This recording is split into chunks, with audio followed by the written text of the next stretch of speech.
हरे कृष्णा तेंदुआ प्रणाम आप सभी को। तो आज एक हम बहुत सुंदर विषय लेकर आए हैं, अभिवादन। अभिवादन का मतलब होता है नमस्कार करना, प्रणाम करना। तो हम क्योंकि भारत भूमि में जन्म हुआ है, तो हमने बचपन से ही अपने गुरुजनों को, वरिष्ठ जनों को प्रणाम करते हैं, नमस्कार करते हैं। तो इससे हम उनको, उनके प्रति आदर प्रस्तुत करते हैं और उनका आशीर्वाद ग्रहण करते हैं। उनके आशीर्वाद से हम जीवन में सफलताएं प्राप्त कर सकते हैं। तो भक्ति जीवन में भी अभिवादन का बहुत ज़्यादा महत्वपूर्ण है, जिसके द्वारा भक्त अपनी शरणागति के भाव की पुष्टि करता है।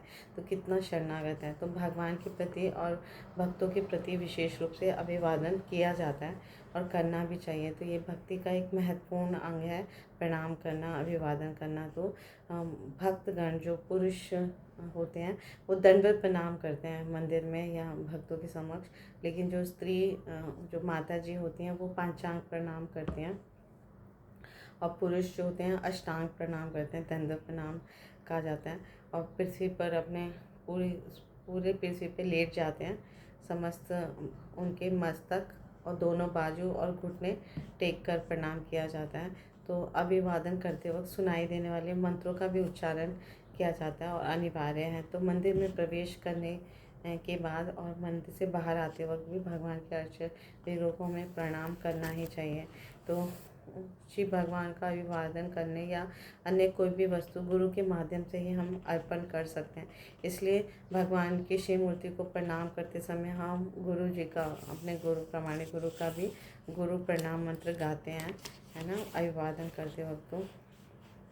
तो हम अगर मंदिर में जाएं, किसी भी इस्कॉन मंदिर में या केंद्र में जाएं, तो हम जब प्रवेश द्वार पे घुसते हैं, प्रवेश अंदर घुसते हैं, प्रवेश करते हैं, तो शिव प्रभुपाद जी का पहले फ़ोटो होता है या अर्चा वगैरह होता है, तो पहले हमें उनको प्रणाम करना चाहिए और उसके बाद हम भगवान के अर्च विग्रह को प्रणाम करना चाहिए। और जब मंदिर से वापस घर की तरफ आते हैं तो पहले भगवान को प्रणाम करना चाहिए और फिर बाद में शिव प्रभुपाद जी के अर्च विग्रह को प्रणाम करके फिर वापस आना चाहिए।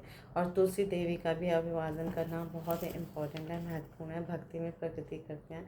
तो तुलसी प्रणाम मंत्र होता है, विंदाय तुलसी देव्याय प्रियाय केशवश्च कृष्ण भक्ति पदे दैवी सत्यवती नामो नमो। ऐसे करते हुए हमें तुलसी महारानी का भी अभिवादन करना चाहिए।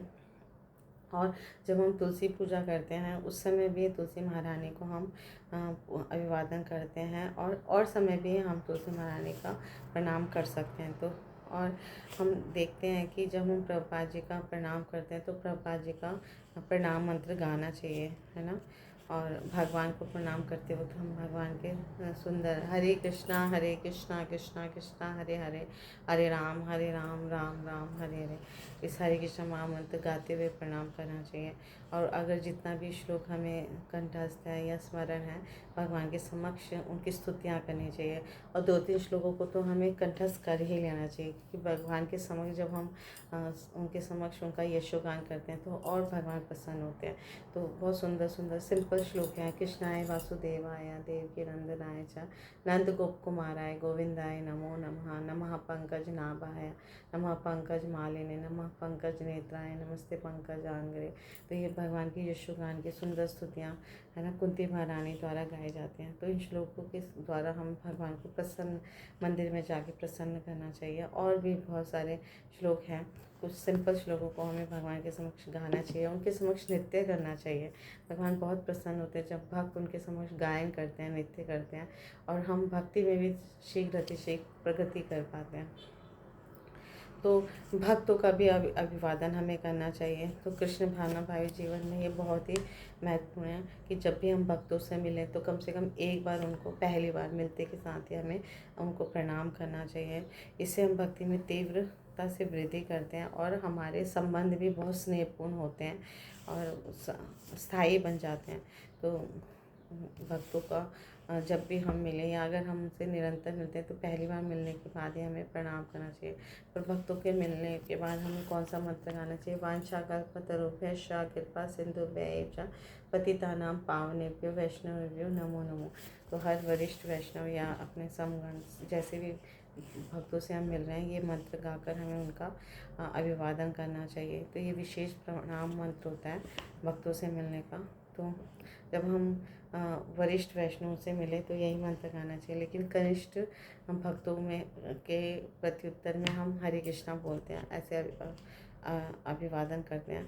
और जो हमसे वरिष्ठ हैं या सन्यासी भक्त हैं या दीक्षा देने वाले गुरु हैं, शिक्षा गुरु हैं, उनको हम दंडवत प्रणाम करके मंत्र गाते हैं, ये वाले मंत्र गाते हैं। और जब हम अपने गुरु से मिलें तो गुरु का विशेष प्रणाम मंत्र होता है, वो गाते हुए हमें प्रणाम करना चाहिए। तो इस तरह से हम भक्ति में शीघ्र अतिशीघ्र प्रगति करते हैं। और अभिवादन करने से, प्रणाम करने का हमारा बहुत ज़्यादा लाभ बताया गया हमारे शास्त्रों में। हमें जो जिसको हम प्रणाम कर रहे हैं उनका आशीर्वाद भी मिलता है, उनका असीम आशीर्वाद बरसता है, और भगवान श्री कृष्ण की कृपा भी हम पर बरसती है। और कभी कभी हमसे जाने अनजाने कुछ अगर अपराध हुए हैं या त्रुटियां हो गई हैं तो वो भी सब माफ़ हो जाती हैं, क्षमा हो जाती है। तो अगर हमने गलती से कोई वैष्णव अपराध भी किया तो तुरंत जाके हमें क्षमा मांगने के लिए प्रणाम कर लेना चाहिए और क्षमा याचना मांगनी चाहिए। ये शिष्टाचार है, चाहे गलती किसी की भी हो, हमारी हो या किसी की भी हो। तो इससे भक्तों का समाज जो है सुव्यवस्थित बना रहता है, शांति बनी रहती है, और भक्ति में हम शीघ्रता से प्रगति करते हैं। तो अभिवादन से, दंडवत प्रणाम से हमें आशीर्वाद प्राप्त होता है गुरुजनों का, वरिष्ठ वैष्णवों का, है ना, और भगवान का। और हम भक्ति में ऐसे आगे बढ़ते जाते हैं और इस जीवन का परम लक्ष्य प्राप्त कर लेते हैं। Thank you so much. Guru Maharaj की जय, श्री प्रभुपाद की जय, आप सब भक्तों की जय। हरे कृष्णा। दंडवत प्रणाम आप सभी को।